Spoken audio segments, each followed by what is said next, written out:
BTS এর one of the most popular member V, যাকে সবাই ফ্যাশনিস্টা হিসেবেই কনসিডার করে। ইনফ্যাক্ট 2021 এ মোস্ট হ্যান্ডসাম পুরুষের খেতাবও তার ঝুলিতেই রয়েছে। অলমোস্ট $20 মিলিয়ন সম্পত্তির মালিক ভি। তার লাইফস্টাইল এখন বিলাসবহুল ভাবে জীবনযাপন করছে, যেটা অনেকের কাছে স্বপ্নের মতো।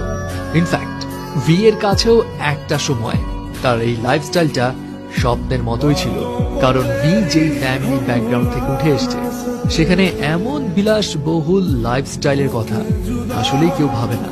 এন্ড রাইট নাও আপনাদেরকে ভি এর জীবনের স্ট্রাগলের কাহিনী শোনাবো, যেটা জানলে আপনিও হয়তো ইন্সপায়ার্ড হবেন। ভি এর আসল নাম কিম তাহায়ুন। ভি 30 ডিসেম্বর 1995 এ সাউথ কোরিয়ার ডায়েগু শহরে একটি কৃষক পরিবারে জন্মগ্রহণ করে। ভি তার 3 ভাই বোনদের মধ্যে সবার বড়।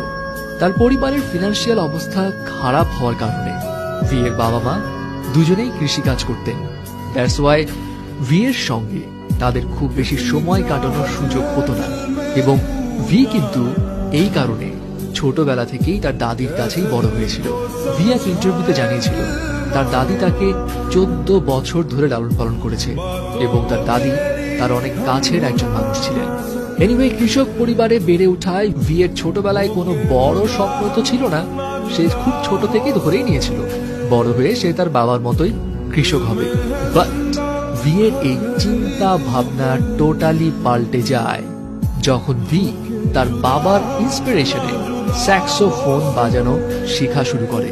আর ব্যাস তখন থেকেই তার ভিতরে মিউজিকের প্রতি আগ্রহের বীজ একটু একটু করে বোনা শুরু হয়।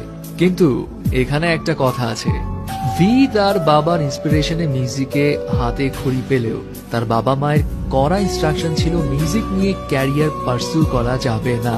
তবে ভি যখন ক্লাস 9 এ পড়ে তখন তার লাইফে আসলো আনপ্রেডিক্টেবল একটা টার্নিং পয়েন্ট। ভি যখন 9th গ্রেডে তখন সে তার বন্ধুকে সঙ্গ দেওয়ার জন্য biggest talent agency Big Hit এন্টারটেইনমেন্টের অডিশনে গিয়েছিল। ভি এর কিন্তু সেখানে অংশগ্রহণ করার কোনো পরিকল্পনাই ছিল না, সে জাস্ট তার ফ্রেন্ডের জন্যই গিয়েছিল। কিন্তু হঠাৎ করে বিগ হিট এন্টারটেইনমেন্টের একজন সদস্য ভি কে ওই শোতে পার্টিসিপেট করতে বলে। ভি অংশগ্রহণও করে। সারপ্রাইজিং বিষয় হচ্ছে, যেই মানুষটার পার্টিসিপেট করার কোনো প্ল্যানই ছিল না সেই মানুষটাই একমাত্র পুরো শহর জুড়ে সিলেক্ট হলো। ব্যাস এরপর আর কি, ভি তার বাসায় তার বাবা মাকে সামহাউ বুঝিয়ে শুনিয়ে ট্রেনিং ক্যাম্পে যাওয়ার জন্য পারমিশন নিল। কিন্তু আমরা তো জানি কে পপ ইন্ডাস্ট্রিতে নিজেকে প্রুভ করতে হলে ট্রেনি পিরিয়ডটা কতটা কঠিন হয়। অ্যান্ড অন্যান্যদের মতো ভি কেও খুব সকালে উঠে দিনে 12 থেকে 15 ঘন্টা প্র্যাকটিস করতে হতো। খাওয়া দাওয়ার স্ট্রিক্ট ডায়েট ফলো করতে হতো। ফ্যামিলির সঙ্গে যোগাযোগও ছিল লিমিটেড, এবং ট্রেনিং এর এই কঠিন পরিস্থিতি দেখে ভি এক পর্যায়ে ডিসাইড করে নিয়েছিল সে গিভ আপ করে ফেলবে।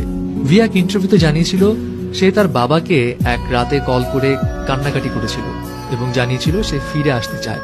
তার বাবা তখন ভিকে একটা কথাই বলেছিল, ফিরে আসতে চাইলে আসতে পারো, এখানে তোমার জন্য আরো অনেক সহজ কাজ আছে। ভি জানায় তার বাবার ওই কথাটাতে সে কিছুটা ইম্বারেস ফিল করেছিল, এরপর সে ডিসিশন নিল